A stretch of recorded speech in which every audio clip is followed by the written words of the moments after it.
Number 1.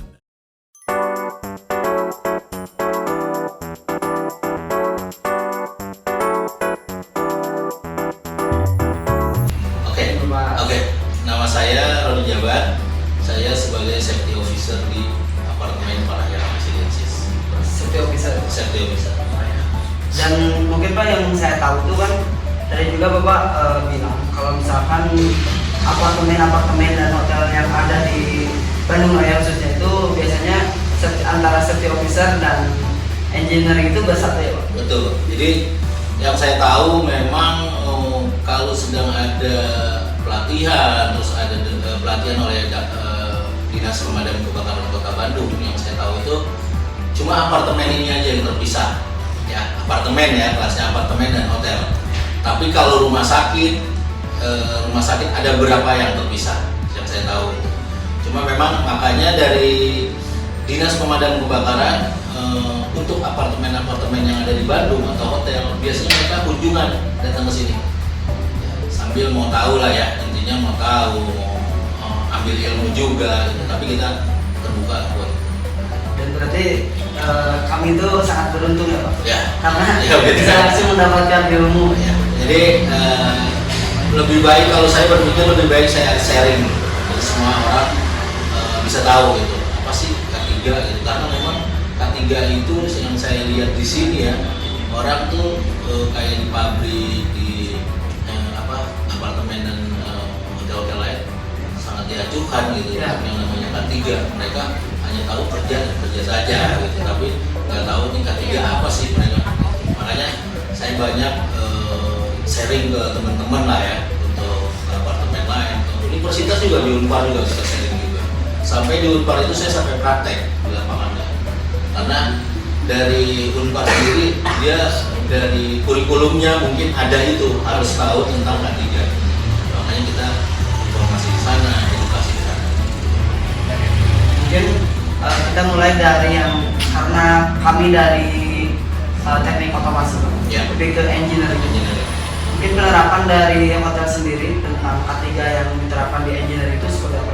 Jadi kalau kita sih nggak engineering aja ya, semua karyawan di sini yang kita terapkan K3 yaitu tadi kalau mulai kerja harus tetap APD-nya, APD-nya sebagai alat pelindung diri. Jadi K3-nya juga maksudnya benar-benar diterapkan di sini.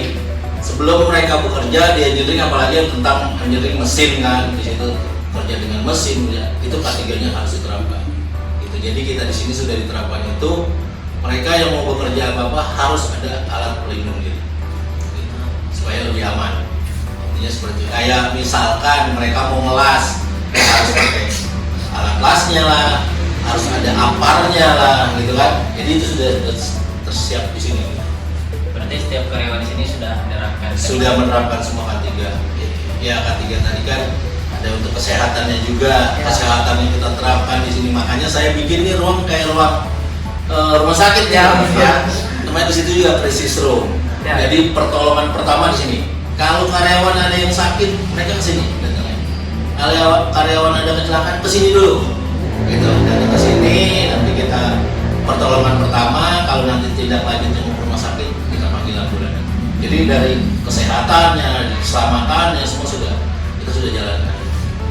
Nah, tadi kan ada rutinitas pelatihan yang dilakukan ya Pak. Betul. Nah kalau kayak pengecekan listrik gitu di sini, itu rutin juga dilakukan apa? Ya, kalau listrik itu pasti ya di sini rutin, karena kita di sini ada audit.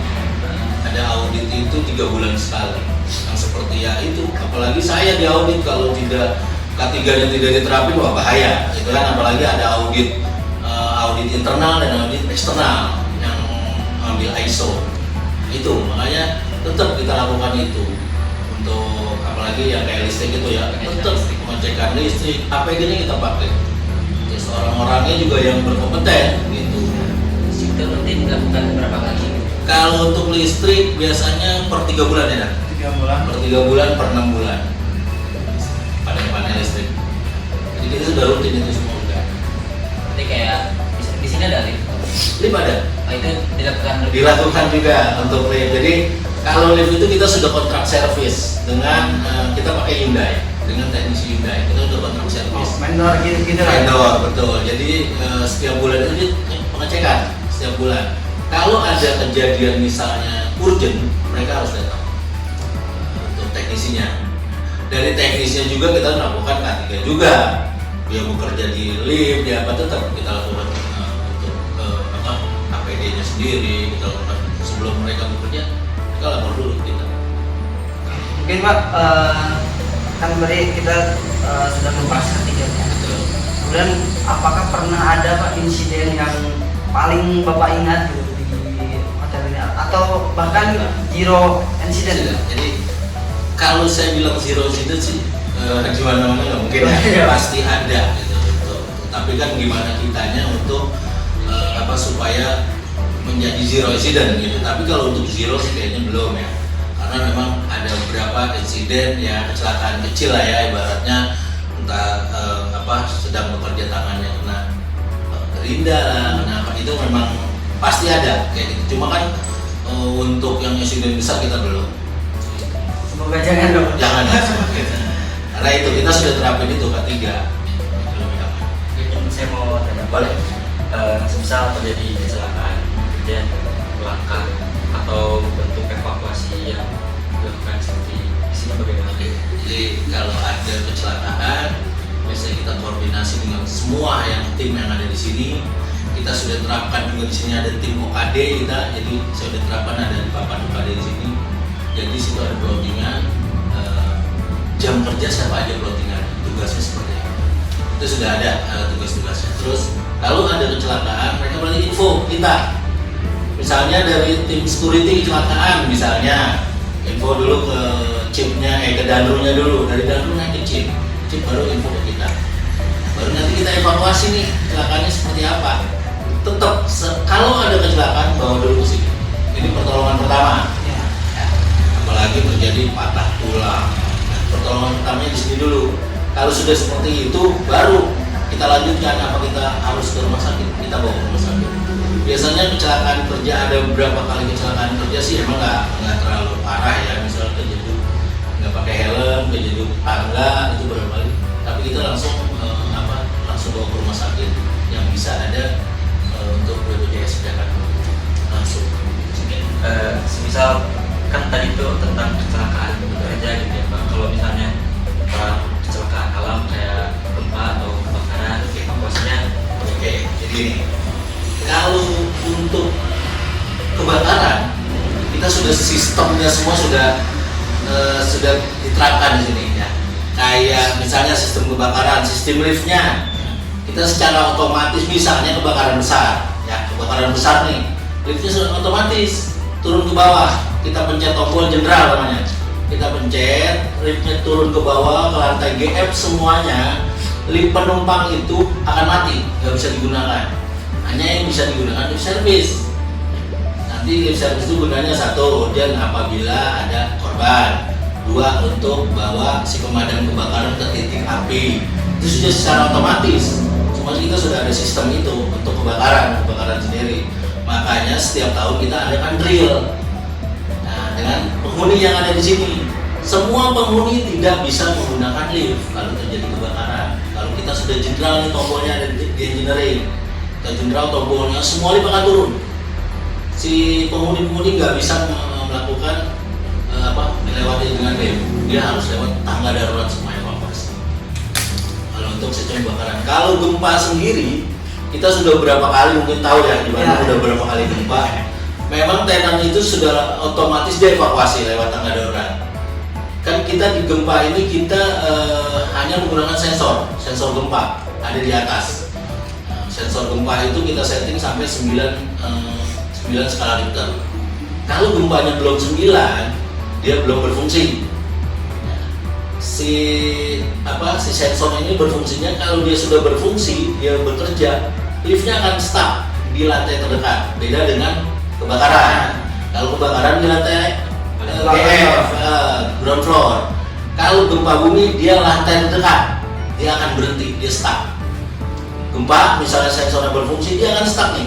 Misalnya lagi naik mau ke lantai 9 baru lantai 8, dia stuck di lantai 8. Pintu akan terbuka, si tenan akan evakuasi. itu tenan akan keluar, lampu akan mati. Itu kalau sensornya sudah bekerja.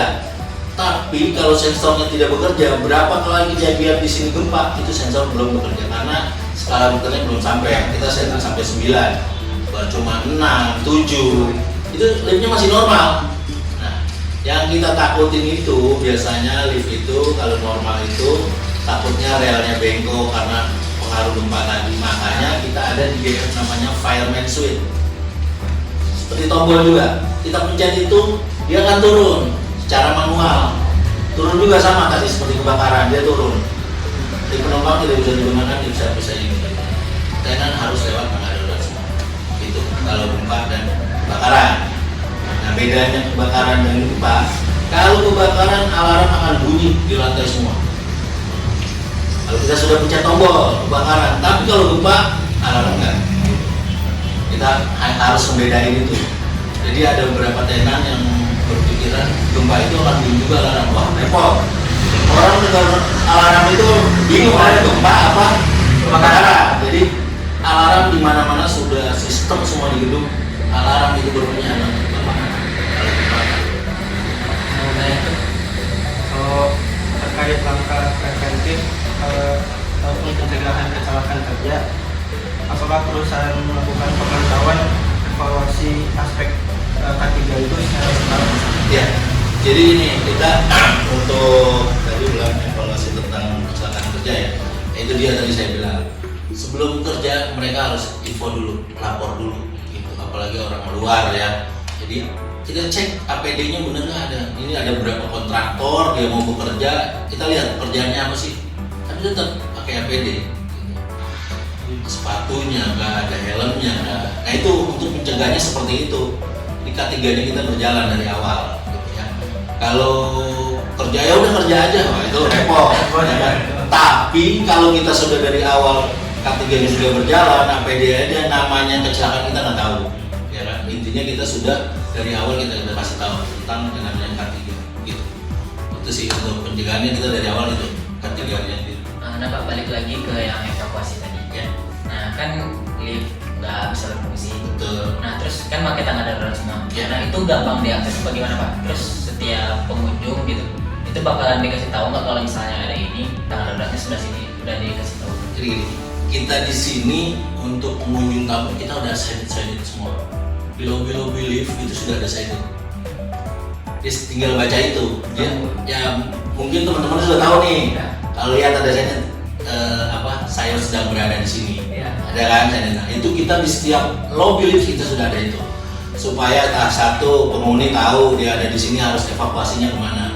Nah, untuk tangga darurat di situ juga kita cantumin tangga darurat. Ada berapa tangga daruratnya, dia dekat mana nih, dia sedang di mana, dekat mana ke tangga darurat. Dan di tangga darurat itu satu lagi kita kasih lampu. Ada banyak lampu exit yang menyala. Itu pakai baterai, kalaupun blackout atau mati lampu dia akan bisa menyala. Jadi tenan sudah tahu, apalagi yang tenan penghuni sini yang setiap hari kesini, dia pasti udah tahu, oh ini tangga darurat.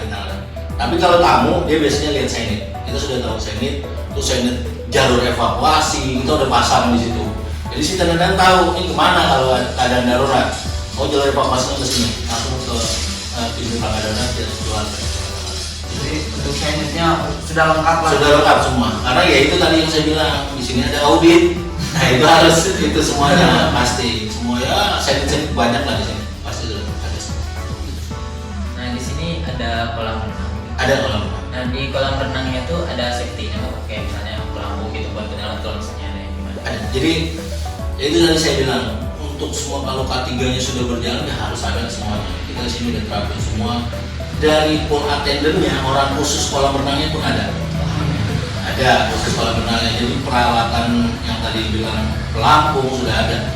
Dan orang-orang yang pool attendant itu dari safety juga, dari saya juga yang ngajarin cara menyelamatkan si orang tenggelam. Ini sudah ada semua. Sudah kita pelajari juga gitu. Jadi ada tiap bulan itu ada juga penyelamatan kolam renang ada juga. Tidak Gitu. safety. Ada masih. Kalau ini Pak, kalau di sini kan ruangan kayak rumah sakit gitu. Betul. Ada perawatnya atau dokter? Oh jadi gini, perawat itu memang tidak ada. Jadi saya belajar cuma hanya dasarnya. Jadi pertolongan pertama aja di PMI itu, saya belajar dengan orang PMI. Ada pertolongan pertama, apa sih yang harus kita lakukan sebelum dibawa ke rumah sakit. Jadi membantu juga rumah sakit sebenarnya. Misalnya kejadian patah tulang, patah kakinya, apa sih yang harus dilakukan? Kalau orang yang nggak tahu kan cara mengangkatnya aja salah, gitu ya kan? Gimana caranya supaya dia bisa disambung lagi tulangnya? Itu ada cara-cara itu ada. Kita juga praktekkan ke anak-anak, gitu. Jadi ya ini kita ada ruangan ini ya buat pertolongan pertama, gitu. Jadi kalaupun mau merujuk ke rumah sakit mana silakan, gitu kan? Kita tuju ke rumah sakit yang dekat di sini. Tapi kita udah pertolongan pertama dulu. Misalnya terluka sobek, kita udah tolong dulu nih. Untuk ngejahitnya kan kita nggak bisa. Khusus itu khusus dokter dan perawat jatuhnya. Cuma untuk lukanya keluar darahnya kita berhentiin dulu. Nah itu udah pertolongan pertama namanya. Kalau kita bawa juga ke rumah sakit gitu. Berarti di sini Bapak sendiri? Saya sendiri. Berarti handle semua. HSE ini semua tuh? Ya. Lebih ke HSE? Iya HSE. Nah, kan? Kalau di itu memang HSE namanya. Iya HSE. Nah mungkin kan HSE itu kan Health Safety and Environment. Ya. Mungkin di bagian environment-nya itu bagaimana yang diterapkan di apartemen? Jadi itu ya kalau HSE itu sebenarnya sama ya dengan safety ya. Kita sih di sini safety itu yaitu tadi karena berhubungan dengan penghuni, di mana penghuni di sini nyaman ya, untuk sistemnya berjalan sudah itu udah tugas kita. Maksudnya ya kita hanya itu aja yang kita terapin di sini. Jadi benar-benar si penghuni ini nyaman karena penghuni ini beda dengan yang namanya pabrik dia selesai sudah sore. Kalau ini kan penghuni ada 24 jam putar terus. Ya. Kalau pas saya nggak ada di sini, siapa yang bertugasnya? Saya udah serah terimanya, makanya saya bikin ini papan ada di sini sampai. Jadi di luar jam kerja siapa yang tanggung jawab? Sudah ada. Gitu. Jadi kalau di sini seperti itu. Berarti Bapak sendiri? Ya sendiri karena memang aturan pemerintah untuk apartemen itu 2 tower itu 1 orang saya. 2 tower. 2 tower. Kalau 4 tower 2 orang saya. Hitungannya seperti itu. 2 tower. Ini 2 tower. Di sini ada penghuni yang mengalami kecelakaan gitu nggak Pak? Selain Ya kalau penghuni sih kecelakaan itu biasanya kecelakaan kecil lah. Jatuh biasanya gitu, terus tangan kena pisau. Dia tangan kena pisaunya dia ke sini. Datang ke sini. Ya karena memang kita sudah infokan edukasi kita kalau ada pertolongan tangannya sih. Ke sini kita obati udah. Ini nggak perlu kita lihat tegornya sedikit sih nggak perlu ke rumah sakit. Gitu kalau untuk penghuni sih nggak terlalu yang kecelakaannya nggak terlalu parah ya. Paling jatuh. Ya sih. Yang kita lihat juga beda banget ya Pak antara penerapan safety di apartemen ini dengan mungkin kemarin kita juga pernah ke industri juga kan. Di industri itu nggak seperti ini malah. Karena yang mungkin ya resiko tingginya itu kan industri juga. Betul, resiko tinggi benar karena industri kan bermain dengan mesin ya. Jadi memang harus benar-benar safety. Cuma ya itu tadi K3-nya mereka nggak bisa karena mereka nggak guna engineering nggak fokus di K3-nya. Gitu. Cuma kalau memang ada kunjungan baru mereka fokus kayak gitu. Kalau saya itu tetap 3 bulan sekali kita audit. Misalkan kita nih kayak kotak obat aja nih. Kalau ini kotak obat nih, kalau misal kotak obat si betadinnya habis aja gitu, kita nggak follow up, kita nggak isi, kita kena audit. Jadi benar-benar kita terapin itu semua. Itu yang saya lihat di sini ya kayak gitu. Apartemen di mana-mana nggak ada di Bandung ini, bisa hanya kita aja. Makanya dari tim dinas pemadam kebakaran, udah mereka nunjukkan ke sini. Coba jadi kunjungan ke apartemen Parahyangan, nanti ada kunjungan kayak gitu aja. Jadi ya bagi ilmu lah ya, sharing aja. Ya berarti emang kita tuh benar-benar beruntung Pak. Karena kunjungan ke orang yang tepat. Maksudnya ada berapa kali sih dari universitas kemarin banyak juga datang banyak 8 orang ya. Kita jawab memang kita sudah menjalani ini gitu. Sesuai prosedur kita jawab. Mungkin dari teman-teman masih ada pertanyaan mungkin cukup. Ya nanti kalau mau pun ke lapangan oke. Nanti saya Ya, Mungkin Pak, nanti kita juga kan tadi udah sedikit ada gambaran dari itu. Mungkin kita harus lihat dulu mungkin ke lapangannya. Boleh? Boleh. Setelah ini ya Pak. Boleh. Mereka sudah tahu, jadi kalau terjadi keadaan darurat kebakaran, mereka nggak pusing-pusing lagi. Biasa kan ngapain yang ngapain, dia udah tahu. Tugas-tugasnya Tugasnya udah ada. Mereka udah tahu nih. Jadi kebakaran mereka sudah tahu tugas. Apa aja yang harus dilakukan.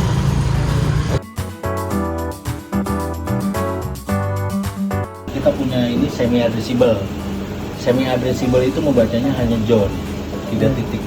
Benar-benar kalau full addressable dia ke titik langsung. Misalnya unit lantai 1 unit AB kamar utama dia langsung gitu.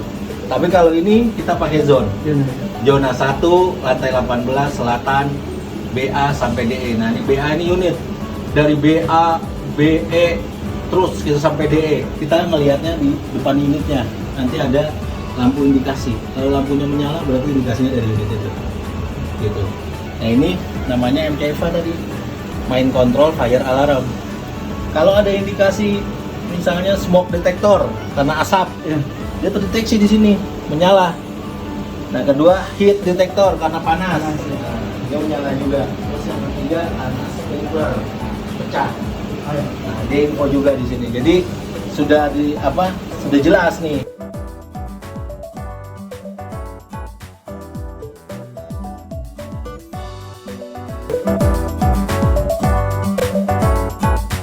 Pakai peralatan APD-nya baru mereka naik. Nanti makanya ini saya bisa gate dan areanya. Jadi ini area peralatannya taruh di sini, mereka ada di sini, mereka mau pakai madang, mau pakai api kan. Nanti mereka lari.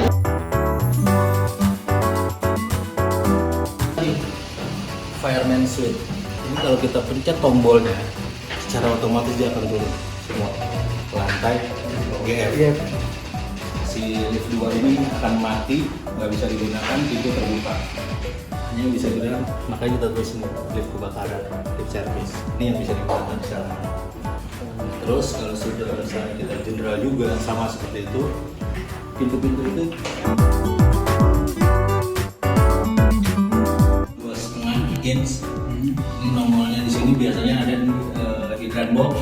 Kenapa kita taruh di sini? Ini buat tim pemadam kebakaran. Ya, tinggal tarik aja. Jadi kita nggak kunci, tapi kita gunakan segel. Segel bisa ditarik, bisa diputusin, baru kita ambil. Ini 1,5 buat karyawan atau in-house yang ada di sini yang gunakan. Ya. Terus di sini ada jalur evakuasi, liftnya ada di mana, ini liftnya. Terus ada unit apartemennya. Terus ini ada tangga daruratnya di mana, hijau-hijaunya. Nah, sudah jelas jadi apar, ruang panel ada yang warna biru, ruang panel itu aparnya yang warna merah ini sudah ada. Ini mereka sudah tahu. Ini nggak bisa kita buka dari luar. Tangga darurat. Oh, dari dalam. Ya, yang namanya tangga darurat itu nggak bisa dari luar. Kalau dari dalam bisa. Karena kalau dari luar bisa, orang bisa masuk lewat sini. Gitu ya. Itu juga sudah ada final exit, dia keluar sini. Sini kita taruh signet di sini. Jalur evakuasi. Nanti dia lihat ke situ, jalur evakuasi.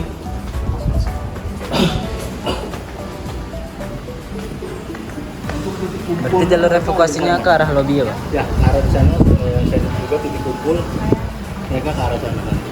Kalau habis evakuasi, mereka lari masuk ke titik kumpul. Gitu. Ini ada 1, 2. Oh, ya. Nah, pokoknya warna itu tanggal. Ada 4 zone sebenarnya. Ya, kita sudah ini ada apa sih namanya, ada ban lampu. Tapi kebanyakan kadang-kadang si orang-orangnya nggak tahu nih ban pelampung buat apa, makanya kita di depan.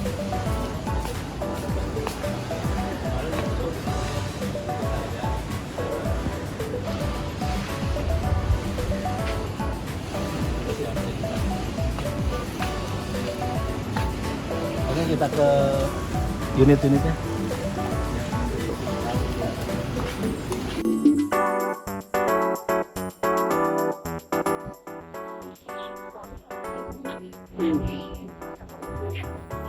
Oke.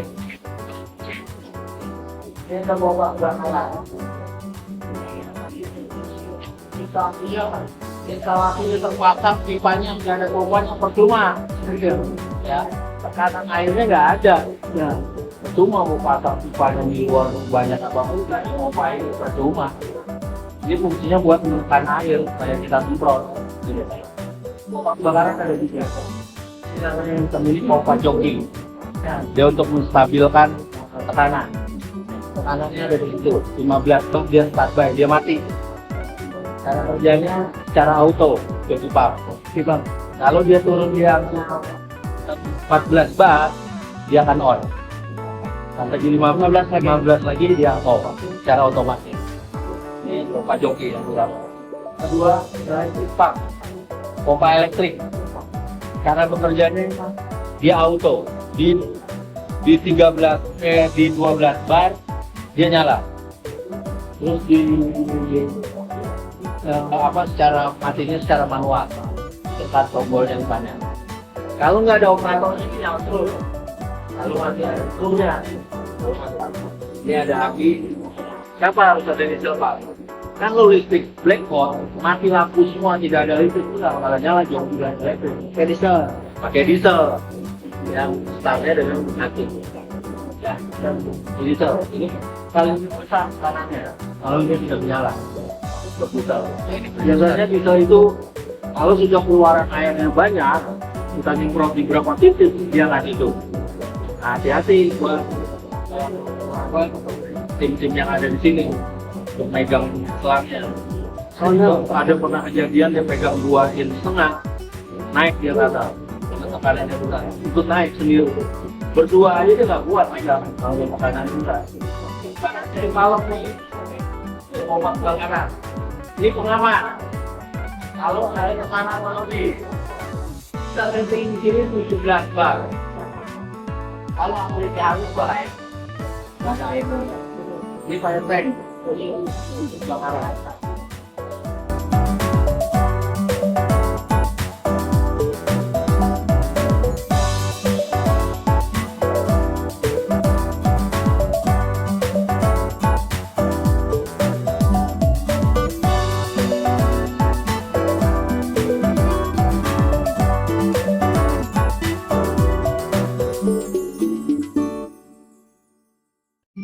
Number 2.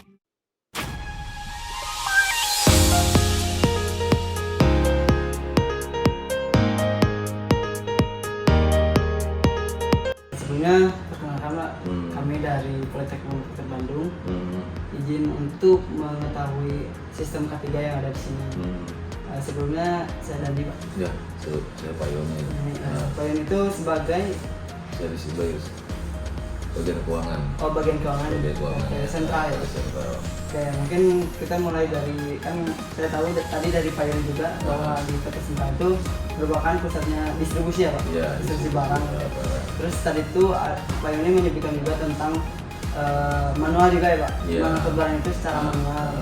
Nah, dari sini itu Pak, apakah ada selain manual itu ada K3 yang diterapkan di perusahaan ini? Diterapin di sini ketiga paling ya kita menjaga alat damkar yang pemadam kebakaran. Kalau kesalahan kerja paling tidak ada obat-obat kejahatan. Ada untuk kesalahan kerja apa gitu, tapi kalau untuk sampai terjadi apa-apa sebelum pernah.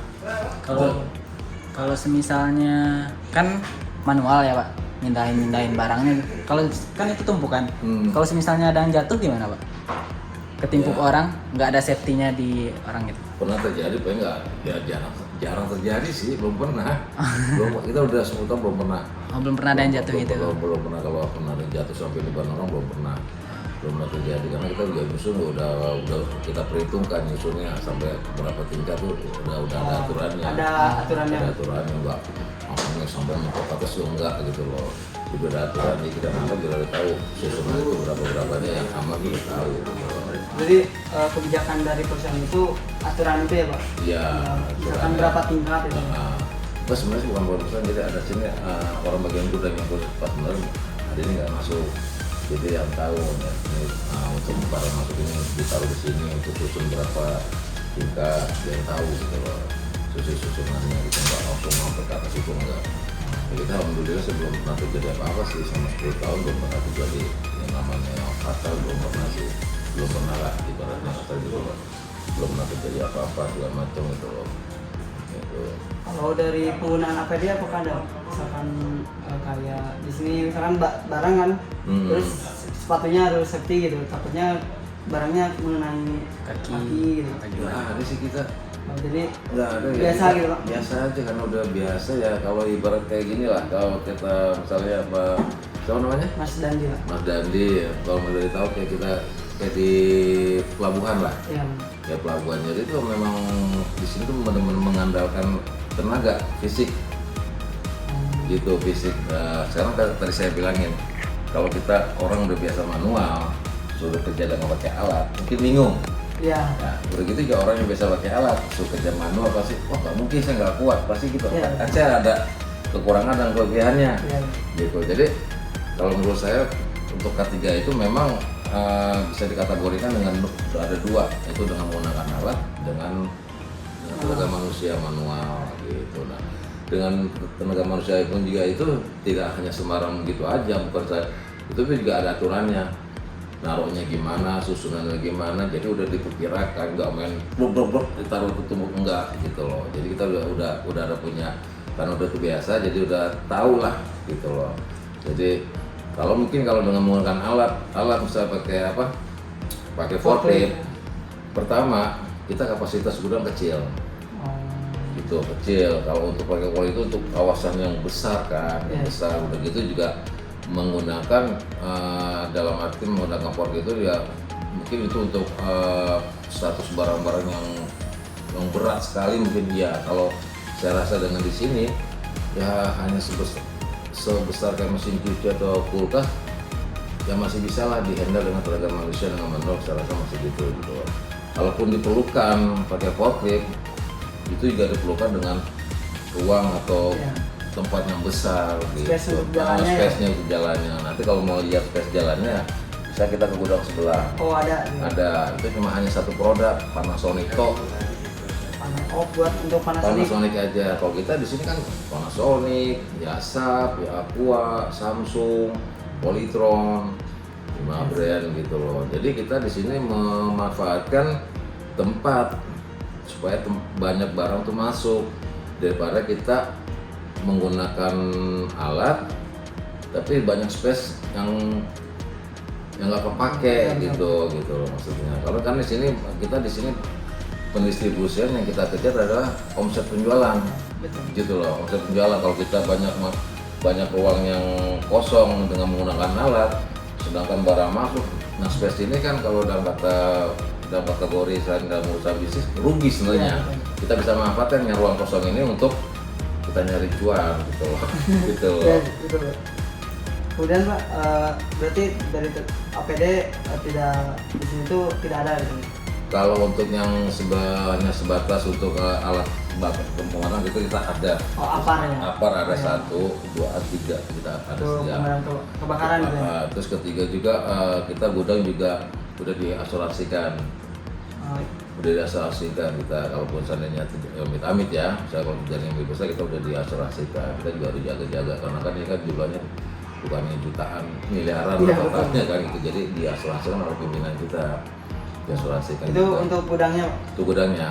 Untuk misalkan kalaupun ada terjadi kecelakaan misalnya bagi karyawan, paling nggak kita ya emang belum pernah terjadi sih. Alhamdulillah belum ya Pak. Pernah terjadi sih, tapi bukan di pada saat pengangkutan. Saya sendiri yang ngalamin. Saya pernah ngikut kan, coba menurunkan dari mobil kayak. Nah itu kan di depan ada mobil itu kan yang mau bongkar nanti.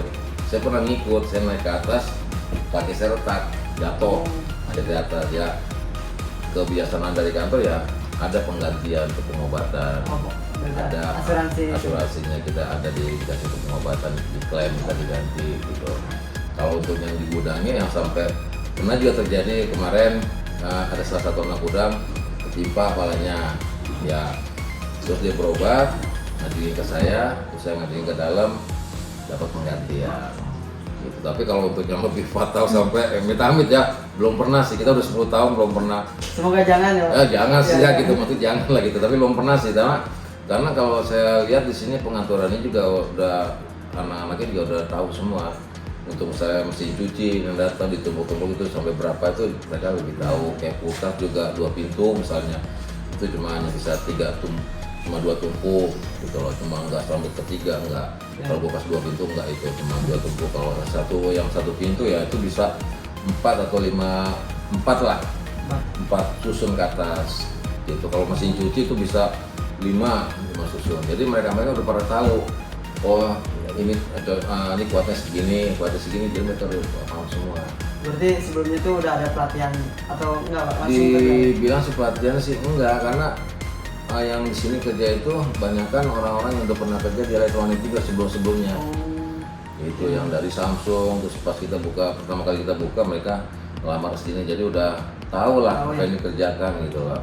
Ya pun kalau dari toko-toko pun juga kalau ngambil barang kemari, ya mereka manggul sendiri lah, naikin ke mobil sendiri gitu. Jadi masih manual lah semuanya gitu loh. Ya kalau menurut saya sih sistem K3 itu di suatu perusahaan ya dipakainya untuk alat yang bagaimana dalam arti ya pertama ruang lingkupnya kan, kalau itu gede, gudangnya besar, terus alat-alat yang ada di situ barang-barangnya berat ya mungkin menggunakan forklift. Memang menggunakan forklift itu untuk bisa mempersingkat waktu kan. Nah, tapi kalau kita di sini pendistribusian, kita malah sayang tempat yang lowong itu justru kita rugi. Paling itu kita ngasih akses buat jalan aja. Kayak tadi ada akses buat segitu aja. Karena kalau kita pakai itu kan otomatis kalau kita pakai forklift itu ada sistem ininya untuk pengaturan ini tipe barang A di sini, tipe barang B di sini kan ada skema itunya kan. Nah, jadi kalau nanti kalau udah ngasih tahu pakai forklift tinggal barang apa gitu ada di tipe A, misalnya tinggal situ ngangkat main cepat sih. Tapi kalau bagi kita di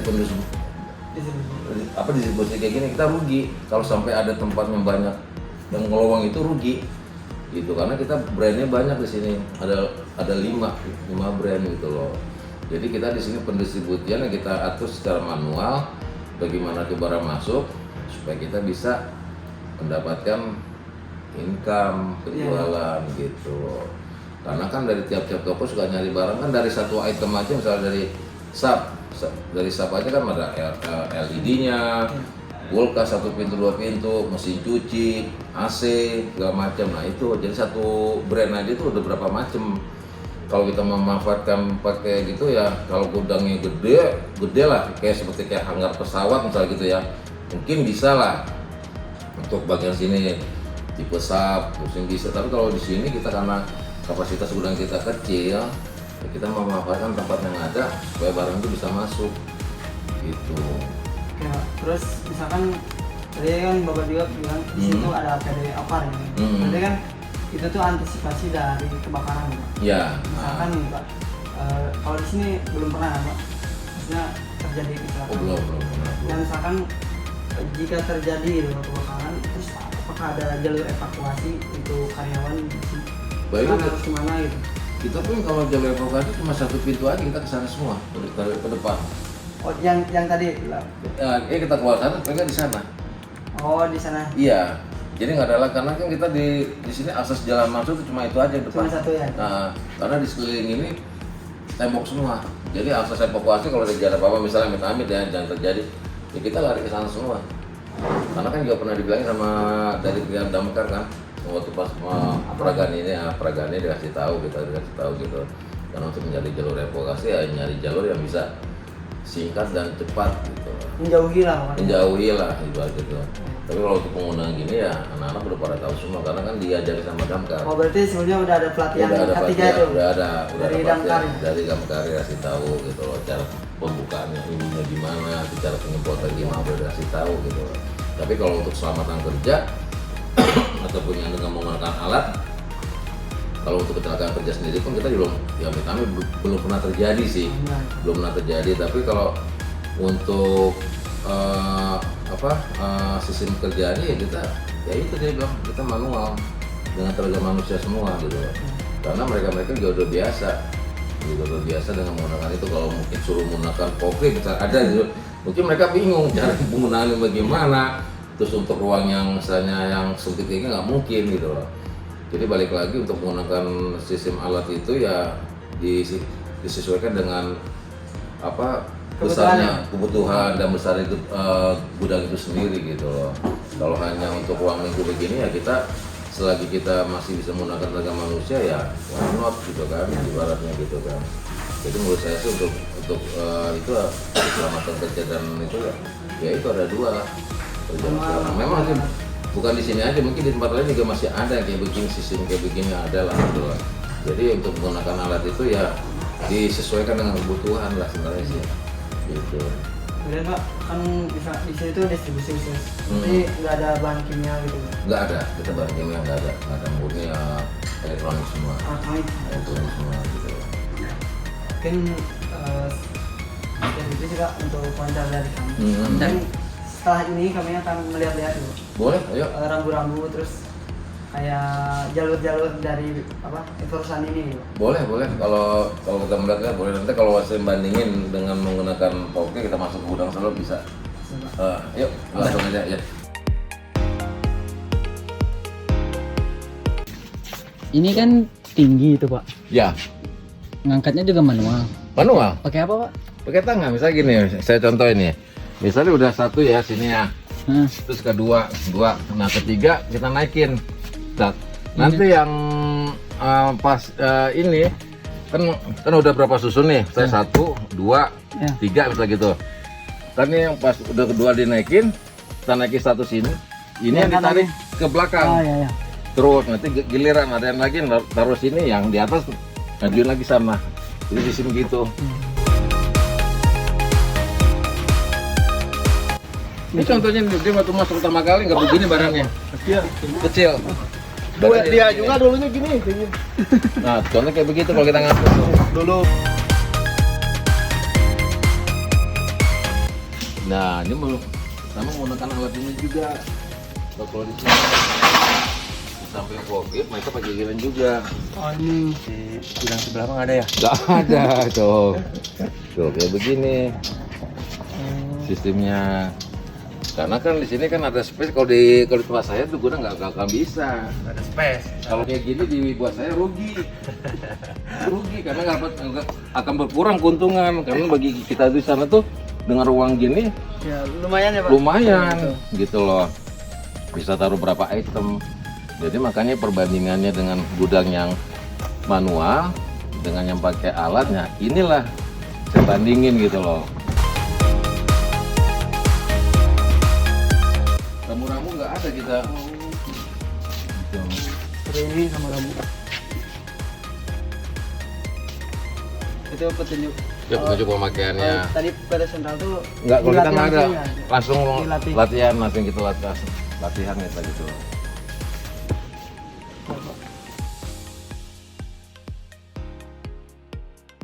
tempat evakuasinya tuh di sini. Di sini tunjukinnya gitu loh. Tapi Pak, Tuh kan misalnya kalau misalnya angkatnya manual, itu tuh kan ada kemungkinan barangnya jatuh atau seleo sambung gitu pas turunnya. Nah kalau seandainya barang jatuh itu memang udah resiko, kita juga itu jadi jatuhnya balik ke retur. Kalau dari kami cukup sih Pak. Tadi udah kejawab juga mengenai ketiganya, penerapan ketiga di sini, terus asuransi dari sudah terjawab oleh Bapak. Saya juga berterima kasih sudah diajak keliling ke. Ya kalau ada kurang apa lagi, datangnya jangan tukang. Pokoknya saya akan bantu lah. Karena saya juga merasa saya punya anak seperti kayak Dandi apa namanya? Kajar yang kuliah gitu yang kuliah yang perempuan baru masuk ke tahun ini di UPI kan, baru masuk. Kalau yang kakaknya udah selesai. Jadi saya ngerasain lah bagaimana tugasnya kayak gini. Terus saya bantu mana sih di mari tuh apa bikin surat lagi, udah nggak usah lah, sudah datang aja orang yang kemari saya gitu. Saya tadi Pak, cuma saya lagi perjalanan, oke saya tunggu, makanya saya nunggu di depan lagi gitu loh, gitu. Mungkin terima kasih banyak Pak. Kalau ntar Abu lagi kurang apa untuk ngambil stop, jangan suka-suka datang kemari. Siap. Saya bantu sepenuhnya Pak, tenang aja. Oke guys. Nah, yuk. Kasih ya Pak. Yuk sama-sama.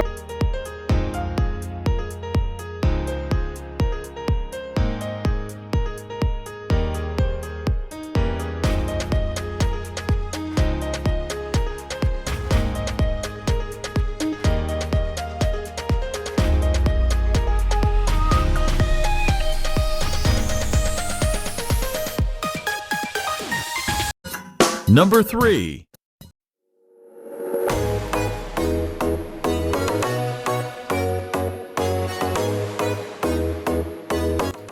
Oke baik, Assalamualaikum warahmatullahi wabarakatuh. Jadi pada kesempatan kali ini kami akan melakukan wawancara ketiga yang ada pada lab. Lebih tepatnya lab PLC. Nah, untuk wawancara kali ini kami melakukannya via WhatsApp dikarenakan Mas Andri berhalangan hadir untuk alasan tertentu. Jadi langsung saja berikut pertanyaan yang akan kami tanyakan tentang K3 yang ada pada lab. Oke, yang pertama itu, apa faktor bahaya yang paling berisiko yang ada di lab? Untuk faktor bahaya yang paling berisiko di laboratorium PLC, menurut Mas Andri ada dua. Yang pertama, sumber listrik AC 220 volt. Kemudian yang kedua, dikhawatirkannya mahasiswa terjepit oleh aktuator pneumatik, yaitu yang ada pada plan XYZ. Oke, pertanyaan kedua, apakah ada kecelakaan kerja yang terjadi di lab PLC selama praktikum? Apakah ada? Untuk kecelakaan di dalam lab PLC khususnya selama praktikum, menurut Mas Andri belum pernah terjadi dan jangan sampai terjadi. Jadi itu jawaban dari Mas Andri. Oke, ke pertanyaan ketiga, apakah pertolongan pertama yang akan dilakukan jika terjadi kecelakaan selama praktikum berlangsung di lab PLC? Karena jika ada kecelakaan, khususnya kecelakaan ringan, Mas Andri menjawab itu jika ada kecelakaan ringan, untuk pertolongan pertamanya langsung diberikan perlengkapan P3K, dan jika ada kecelakaan lebih dari itu maka langsung dialihkan atau dilarikan ke UKM yang ada di bawah. Selanjutnya pertanyaan keempat, apakah ada instruksi K3 sebelum melaksanakan praktikum atau toolbox meeting? Mas Andri menjawab, jadi selama praktikum atau sebelum dilakukan praktikum ada namanya safety induction, itu untuk pengenalan bahaya-bahaya yang ada di lab, kemudian untuk menjelaskan juga prosedur praktikum yang akan dijalankan. Oke, pertanyaan terakhir, apakah ada konsekuensi bagi mahasiswa yang melakukan pelanggaran K3 di lab PLC? Untuk konsekuensi ketiga jika mahasiswa melakukan pelanggaran, menurut Mas Andri di lab PLC sendiri belum ada, karena mungkin belum adanya kecelakaan yang terjadi di lab PLC, jadi belum ada konsekuensi untuk mahasiswa seperti itu. Oke, kami telah selesai melakukan wawancara yang ada pada lab PLC.